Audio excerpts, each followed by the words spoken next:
नमस्कार, स्वागत आहे तुमचे आमच्या चॅनेलमध्ये। आवाज महामुंबईचा, शोध बातमीचा, कौल मनाचा।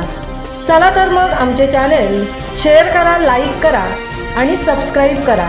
धन्यवाद। वडाळे तलाव परिसरातील रोड रोमियोना चपराक। भाजपच्या उमेश इनामदार यांच्या प्रयत्नातून पोलीस प्रशासनाची कार्यवाही।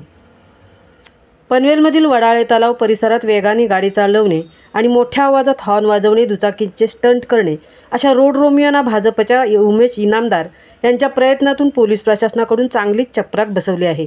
या रोड रोमियोंकडून दंड वसूल करत काहींना कान पकडून माफी मागायला लावली। शहरातील वडाळे तलाव परिसरात पनवेल आणि आसपासचे नागरिक विरंगुळा म्हणून तसेच मॉर्निंग वॉकसाठी फिरायला येत असतात। याच ठिकाणी शाळा आणि महाविद्यालये देखील आहेत। या भागात रोड रोमियोंचा वावर वाढला होता। वेगाने गाडी चालवणे, जोराने हॉर्न वाजवणे, स्टंट करणे आणि मुलींची छेडछाड करणे असे प्रकार वाढले होते। यामध्ये अल्पवयीन युवकांची संख्या जास्त होती। याबाबतची तक्रार अनेकदा ज्येष्ठ नागरिक तसेच महिला वर्ग करत होते। तेव्हा भाजपचे उमेश इनामदार यांनी या बाबीकडे लक्ष टाकले। त्यांनी पोलीस प्रशासनाला याबाबत कार्यवाही करण्याची विनंती केली। तेव्हा पोलीस प्रशासनाचे वाहतूक शाखेचे पोलीस निरीक्षक औदुंबर पाटील आणि शहर पोलीस ठाण्याचे निरीक्षक शाकीर पटेल यांच्यासहित उमेश इनामदार यांनी प्रत्यक्ष पाहणी केली।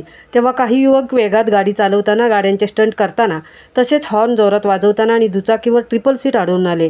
पोलीस प्रशासनाने लागलीच त्यांच्यावर दंडात्मक कारवाई केली, तर काहींना कान पकडून माफी मागायला लावली।